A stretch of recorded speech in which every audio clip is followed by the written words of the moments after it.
नमस्कार दोस्तों, स्वागत है आपका पढ़ाकू पाठशाला में। आज का वीडियो उन लोगों के लिए है जो यूपीएससी में या यूपीपीसीएस के मेंस में एंथ्रोपोलॉजी को यानी कि नर विज्ञान को ऑप्ट करना चाहते हैं। देखिए, नर विज्ञान यानी कि एंथ्रोपोलॉजी बहुत ही ज़्यादा स्कोर गेनिंग सब्जेक्ट है। ये हमेशा से जो है विद्यार्थियों की यानी अभ्यर्थियों की एक पसंद रहा है। और मैं सीधे सीधे यहाँ आपसे बात करूँगा कि इसका पेपर 1 का सिलेबस क्या है और इसको क्यों लेना चाहिए, एंथ्रोपोलॉजी को क्यों लेना चाहिए। इसको मैंने जो है पहले ही एक वीडियो में कवर किया हुआ है, जिसका लिंक मैं आपको डिस्क्रिप्शन में दे दूंगा। देखिए, उस वीडियो में बिल्कुल सीधी सीधी बात की गई है।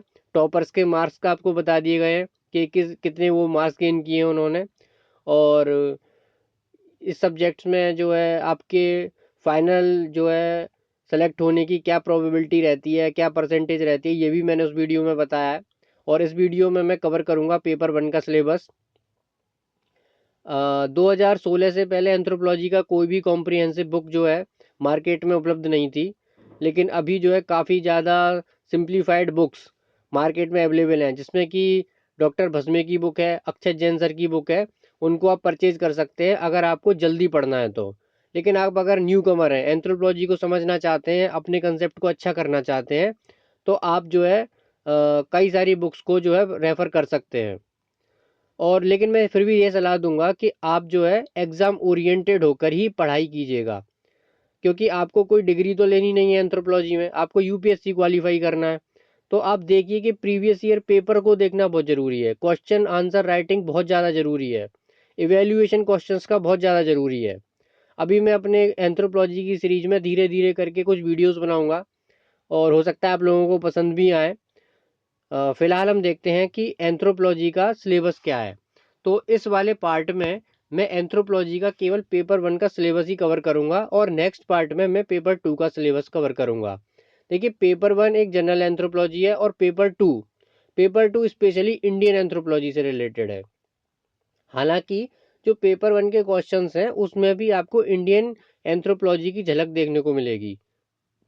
कौन सी बुक है ये भी मैंने कवर किया है, एग्जाम पैटर्न क्या रहता है, कैसे प्रिपेयर करना है और टेस्ट सीरीज की इंपॉर्टेंस क्या होती है। देखिए, टेस्ट सीरीज की इंपॉर्टेंस मैं पहले ही आपको बता देता हूँ, बहुत ज़्यादा होती है और कोई भी इसमें इफ़ और बट नहीं है। आप 100% टेस्ट सीरीज ज्वाइन कीजिए, उससे आपको बहुत फ़ायदा होने वाला है। और लास्ट में हम डिस्कस करेंगे कि कहाँ कहाँ जो है इसकी कोचिंग्स हैं, लेकिन वो इस पार्ट में नहीं करेंगे, अगले पार्ट में करेंगे। पेपर 1 का सिलेबस देखते हैं। देखिए, बहुत ही आपके लिए बेनिफिशियल होगा। इसमें जो है सबसे पहला जो टॉपिक है वो है मीनिंग, स्कोप और डेवलपमेंट ऑन एंथ्रोपोलॉजी। उसके बाद है रिलेशनशिप। तो रिलेशनशिप एक्चुअली एंथ्रोपोलॉजी भी एक, अभी तक ये कन्फ्यूजन है एंथ्रोपोलॉजिस्ट को कि एंथ्रोपोलॉजी एक साइंस है या फिर एक ह्यूमैनिटी का सब्जेक्ट है। तो इसके जो है डिफरेंट एस्पेक्ट्स देखे जाते हैं, डायमेंशंस देखे जाते हैं, रिलेशन देखे जाते हैं। तो सोशल साइंस से, बिहेवियरिकल साइंस से, लाइफ साइंस से, मेडिकल साइंस से, अर्थ साइंस से, ह्यूमैनिटी से, हिस्ट्री से, साइकोलॉजी से, डिफरेंट साइंसेस से इसके रिलेशनशिप को जो है स्टडी किया जाता है। इसके बाद मेन ब्रांचेज जो है एंथ्रोपोलॉजी की, वो देखिए यही टॉपिक जो है आपका क्वेश्चन जो आपसे पूछा जाएगा, सेम यही जो आपके सिलेबस में टॉपिक दिया हुआ है, सेम वही क्वेश्चन आपसे पूछा जाएगा। Social culture, biological, archaeological, linguistic. 10 marks में बहुत ज़्यादा संभावना रहती है कि ये जो 1.1, 1.2 और 1.3 के जो टॉपिक्स लिख रहे हैं आपको, 10 मार्क्स में ये आपसे पूछे जाएंगे, जिसका कि आंसर आपको 2 पेज में देना होता है। तो याद रखिएगा कि ये जो है 10 मार्क्स में ही ज़्यादातर पूछे जाते हैं। इसके लिए बेनिफिशियल बुक्स कौन सी हैं, यहाँ से आपको ये सोर्स मिलेगा। सबसे अच्छा है इग्नू का मटेरियल। इसके लिए आप यूट्यूब पर जो काफ़ी वीडियोस पड़े हुए हैं उनसे भी आप जो है मदद ले सकते हैं। विद्यामित्र कर कोई एक चैनल है, उससे आप देख सकते हैं। और टॉपर्स के नोट्स जो कि इजीली अवेलेबल है, जैसे कोया श्री हर्षा सर के, या फिर आप कहें तो अ, आपका जो टॉपर थे 2017 के, उनके नोट्स हैं। और एंथ्रोपोलॉजी सिंप्लीफाइड जो डॉक्टर भस्मे की बुक है, उसको भी आप जो है रेफ़र कर सकते हैं। अगर आपको बहुत जल्दी है तो आप एंथ्रोपोलॉजी सिंप्लीफाइड से डायरेक्ट इसको पढ़ सकते हैं। देख लिया, अगर कोई न्यू कमर है तो मैं उसको सलाह दूंगा कि वो एम्बर एंड एम्बर बुक खरीद ले, और दूसरा एंथ्रोपोलॉजी सिंप्लीफाइड करके जो बुक आती है उसको खरीद लो।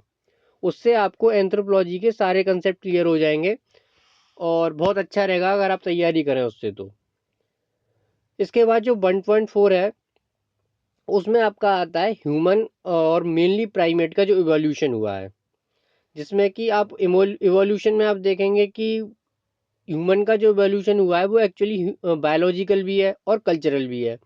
ह्यूमन ऐसा होता है जिसका कल्चरल डायमेंशन भी बहुत ज़्यादा है ह्यूमन का, तो उसको दोनों को कवर किया हुआ है। इससे डायरेक्ट क्वेश्चन आता है। ये जो 1.4 का जो ए टॉपिक है बायोलॉजिकल और कल्चरल फैक्टर्स, इससे डायरेक्ट क्वेश्चन आता है या तो 10 मार्क्स में या 15 मार्क्स में। और यूपीपीसीएस में तो आपको डायरेक्ट ही क्वेश्चन देखने को मिलेगा 2017 में भी। इसके बाद डार्विन की और लेमार्क की, उसके बाद सिंथेटिक थ्योरी ऑफ इवोल्यूशन, इस तरह की जो ये बायोलॉजिकल थ्योरीज हैं इवोल्यूशन की, इसके लिए आपको पीनाथ जो बुक है उसमें डायरेक्ट आपको ये थ्योरीज मिल जाएंगी और उनको डायरेक्ट वैसे के वैसे ही एग्जाम में लिख के आना होता है। इसमें आप एंथ्रोपोलॉजिकल कुछ एग्जाम्पल्स डाल सकते हैं जो सोने पे सुहागा साबित होंगे और आपके जो मार्क्स हैं उसको गेन करने में सहायता करेंगे। तो बहुत ही सरल है ये। और एंथ्रोपोलॉजी सिंप्लीफाइड जो डॉक्टर भस्मे की बुक है उसमें बहुत ही अच्छे से समझाया गया है। अगर आपको डीप लर्निंग करनी है तो आप एम्बर एंड एम्बर से भी इसको पढ़ सकते हैं, और कोई सारी जो साइट्स हैं अमेरिकन यूनिवर्सिटीज़ की उनसे भी आप इसको पढ़ सकते हैं। इसके बाद हम देखते हैं अगला टॉपिक जो है वो प्राइमेट इवोल्यूशन से रिलेटेड है। ये बायोलॉजिकल एंथ्रोपोलॉजी के पार्ट्स हैं सारे। ये जो इवोल्यूशन है, ह्यूमन ग्रोथ है और जेनेटिक्स, ये बायोलॉजिकल एंथ्रोपोलॉजी के पार्ट हैं। ये काफ़ी अच्छे स्कोरिंग देते हैं आपको। और जो मेडिकल फील्ड से आते हैं बंदे या फिर जिन्होंने बायोलॉजी से पीसीएम की 12th किया हुआ है, तो उनको जो है बहुत फ़ायदा होता है इस सब्जेक्ट में। और ये सारे के सारे जो क्वेश्चंस आते हैं बायोलॉजिकल एंथ्रोपोलॉजी से, ये आपको बहुत ही अच्छे मार्क्स देते हैं। प्राइवेट एवोल्यूशन में आपको जो टर्शरी और क्वाटरनरी पीरियड के प्राइमेट्स हैं उनका एवोल्यूशन, उसका एक सेट पैटर्न होता है लिखने का। जो आप क्वेश्चन लिखेंगे इन प्राइमेट्स पे उसका सेट पैटर्न होता है। इसमें आपको जो है ड्रायोपिथेकस, ऑस्ट्रेलोपिथेकस, होमो इरेक्टस, होमो हैबिलस और निएंडरथल और डिफरेंट जो फैमिलीज हैं इसकी, क्या कहते हैं, होमो सेपियंस की, जैसे क्रोमैग्नन, ग्रीमेल्डी और चैनसील्ड, इसके बारे में आपको लिखना होता है। इसका सेट पैटर्न है, क्वेश्चंस का एकदम सेट पैटर्न होता है कि कैसे लिखना होता है। वो बहुत ही सिंपल है, वो आपको पीनाथ में मिल जाएगा। वेद सर के नोट्स आते हैं उनमें मिल जाएगा आपको। एंथ्रोपोलॉजी सिंप्लीफाइड में तो बहुत ही अच्छे से समझाया हुआ है, बहुत ही सिंप्लीफाई कर रखा है उन्होंने। और अभी अक्षय जैन सर की बुक आई है उसमें भी आप इसको जो है आसानी से पढ़ सकते हैं। और ये जो पार्ट होता है एक्चुअली यही जो है डायग्रामेटिक पार्ट होता है। इसमें आपको डायग्राम मस्ट होते हैं, डायग्राम आपको बनाने ही होते हैं इसमें। तो आपकी थोड़ी सी ड्राइंग भी अच्छी होनी चाहिए इसके लिए। इसके बाद जो 1.7 है वो उतना इम्पोर्टेंट नहीं है, उससे ज़्यादातर क्वेश्चन नहीं पूछा जाता है। इसमें कुछ जीन म्यूटेशन, क्रोमोसोम्स और सेल्स के बारे में है। और ये है हिस्टोरिकल पार्ट। 1.8 जो है वो आपका प्री हिस्ट्री से रिलेटेड है, यानी प्राग ऐतिहासिक। इसमें आपके जो है पैलियोलिथिक, मीसोलिथिक, नियोलिथिक, चालकोलिथिक और आयरन एज तक को आपको समझाना होता है। इसके लिए आप डी के भट्टाचार्य की बुक ले लें, एम्बर एंड एम्बर से भी पढ़ सकते हैं और टॉपर्स के नोट्स भी दिए हुए हैं। इन क्वेश्चंस का भी सेट पैटर्न होता है। इसमें उस टाइम के एनवायरनमेंट के बारे में, कौन से फॉसिल्स थे उस टाइम पे, मतलब कौन से मानव थे, और आपको ये बताना होता है कि जो है एनवायरनमेंट के साथ साथ फ्लोरा और फोना कैसा था, और टूल्स कौन कौन से उन्होंने इस्तेमाल किए थे, और डिफरेंट कल्चर्स थे उसमें जो टूल बनाने के, उन सब के बारे में लिखना होता है। इसमें मेनली यूरोपियन एस्पेक्ट से पूछा जाता है, लेकिन इसमें जो आप क्वेश्चन देखेंगे पेपर 1 में वो इंडियन साइड से ही पूछा जाएगा, मतलब इंडिया का ही मीसोलिथिक पूछा जाएगा पेपर 1 में भी। तो इसको बहुत ध्यान से पढ़िए, बहुत अच्छा है ये पढ़ने में। और इसके बाद जो है वो है nature of culture, nature of society, ये सोशल एंथ्रोपोलॉजी के पार्ट है। ये आप जो है वेद सर की बुक से या एंथ्रोपोलॉजी सिंप्लीफाइड से पढ़ सकते हैं। इसमें आप इग्नू का मटेरियल भी ले सकते हैं जो कि नेट पे इजीली अवेलेबल है। इसके बाद जो पार्ट है marriage, family, kinship, economic organisation, political organisation और रिलीजन, इसमें आपको क्या बताया गया है कि जो वर्ल्ड की डिफरेंट ट्राइब्स हैं उनमें मैरिज कितने टाइप्स की होती हैं, उन उसका पूरा मैरिज का कंसेप्ट डेफिनेशन बताया गया है। ये डायरेक्ट पूछ लिया जाता है यूपीपीसीएस में भी 15 मार्क्स में। फैमिली के बारे में बताया गया है, किनशिप बताई गई है यानी कि रिश्तेदारी नातेदारी व्यवस्था। इकोनॉमिक ऑर्गेनाइजेशन जो ट्राइब्स होती हैं उनमें किस तरह की इकोनॉमिक बहुत ही सिंप्लीफाई इकोनॉमी होती है उनकी, उनके बारे में बताया गया। इसमें कुलारिंग के बारे में आप पढ़ेंगे, जो ट्रोबियन आइलैंड में मेलिनोवस्की ने जो रिसर्च की थी उस पर आधारित है। पॉलिटिकल ऑर्गेनाइजेशन आप देखेंगे कि डिफरेंट तरीके चीफडम्स क्या होते हैं, किंगडम कैसे बने, उसके बाद नेशन स्टेट कैसे आया, ये सब आप देखेंगे। जो आपकी लॉ कैसे होते हैं ट्राइब्स में, वो सब इसमें आपको देखने को मिलेगा। रिलीजन में आपको देखने को मिलेगा कि रिलीजन का जो है ह्यूमन में किस तरह से इवोल्यूशन हुआ, कैसे एनिमिज्म आया, एनिमेटिज्म आया।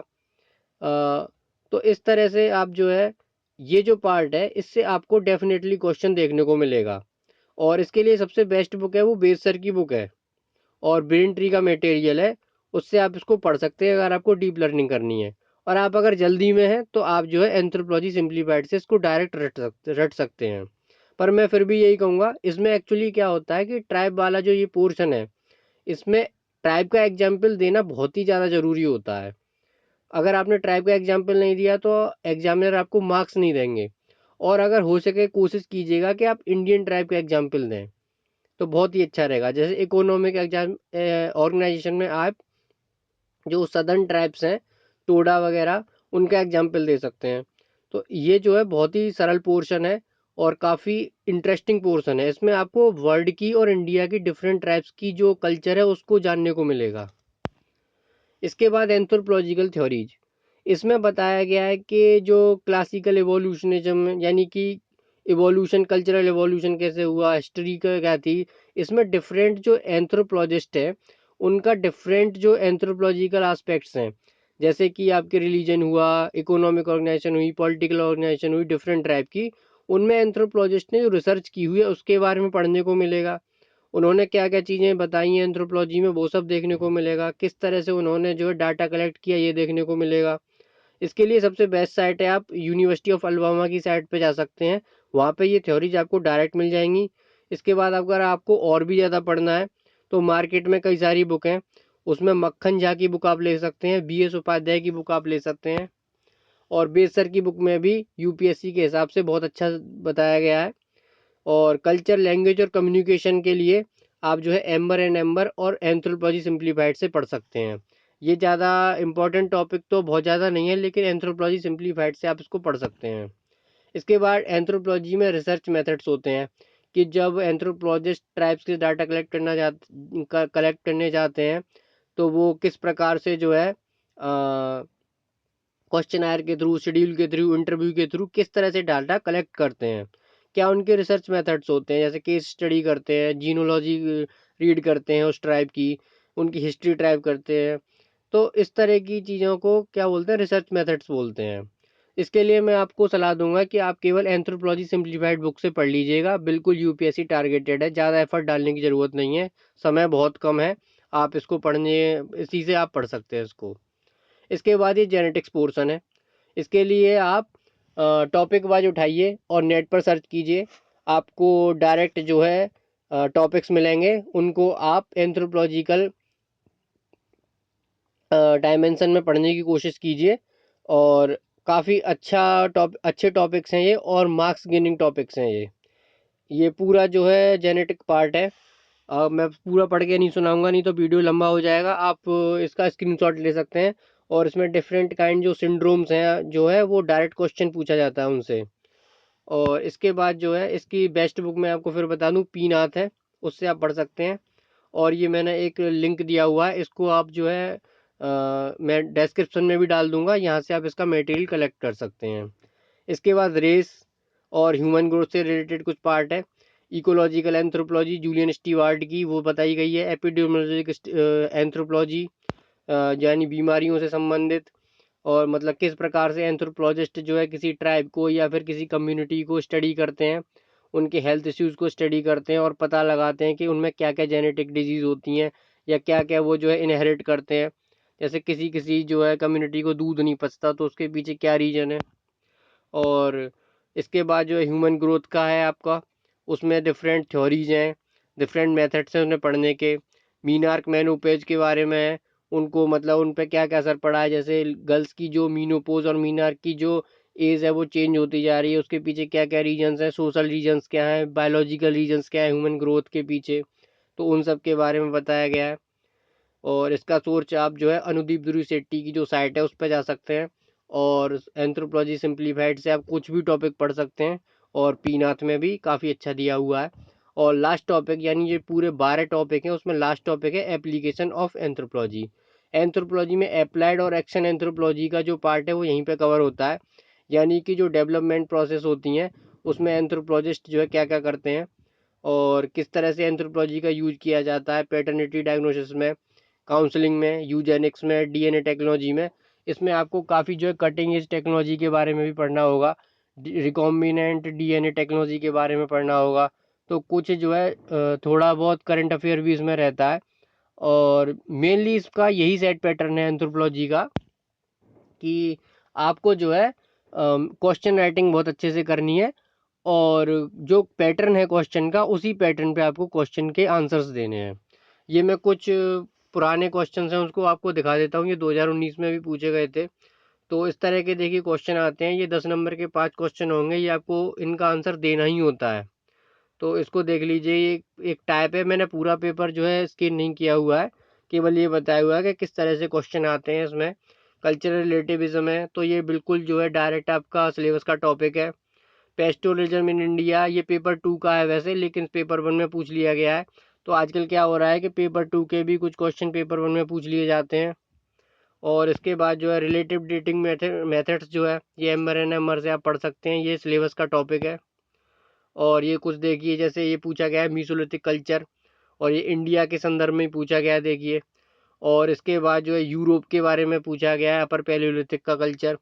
निएंडरथल, ये जो आपका ह्यूमन इवोल्यूशन है उसमें जो है निएंडरथल्स के बारे में आपसे इस प्रकार के क्वेश्चन अभी पूछे जाने लगे हैं।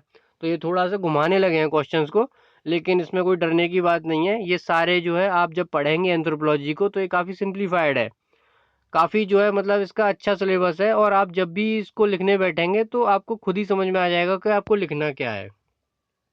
ये कुछ और क्वेश्चंस हैं, जैसे ह्यूमन ग्रोथ पे किस तरह से क्वेश्चन पूछे जाते हैं। तो देखिए जेनेटिक और एनवायरमेंटल फैक्टर्स के बारे में लिखना है ह्यूमन ग्रोथ के।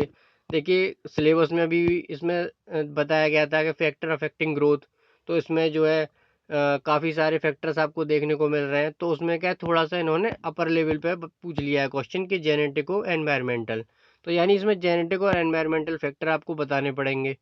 ठीक है, इसके बाद जो मैंने एंथ्रोपोलॉजिकल थ्योरीज आपको बताई थी उसमें जो है देखिए विक्टर टर्नर और क्लिफोर्ड गिब्स की जो है थ्योरी के बारे में पूछा गया है, उनके योगदान के बारे में पूछा गया है। ह्यूमन ग्रोथ के जो है स्टडी के बारे में पूछा गया है। तो इस प्रकार के क्वेश्चन आपसे जो है एंथ्रोपोलॉजी के पेपर 1 में पूछे जाते हैं। ये बहुत ही सीधा सादा वीडियो था आपका। इससे आप देखिए, अगर आप न्यू कमर हैं तो आप एंथ्रोपोलॉजी पढ़ सकते हैं कि नहीं पढ़ सकते हैं। हो सकता है आपको मेरा ये वीडियो मदद करे। तो अगर आपको ये वीडियो अच्छा लगा है तो प्लीज़ मेरे चैनल को सब्सक्राइब कीजिए। मैं एंथ्रोपोलॉजी पर टॉपिक वाइज जो है आपको और भी वीडियो बनाता रहूँगा। फिलहाल अगले वीडियो में मैं आपको बताऊँगा कि पेपर 2 का क्या सिलेबस है और उसको कैसे पढ़ना है आपको। और मैं भी आपकी मदद करने के लिए वीडियो बनाता रहूँगा। थैंक्स फॉर वॉचिंग, और if you like the video please like, share और सब्सक्राइब। Thank you.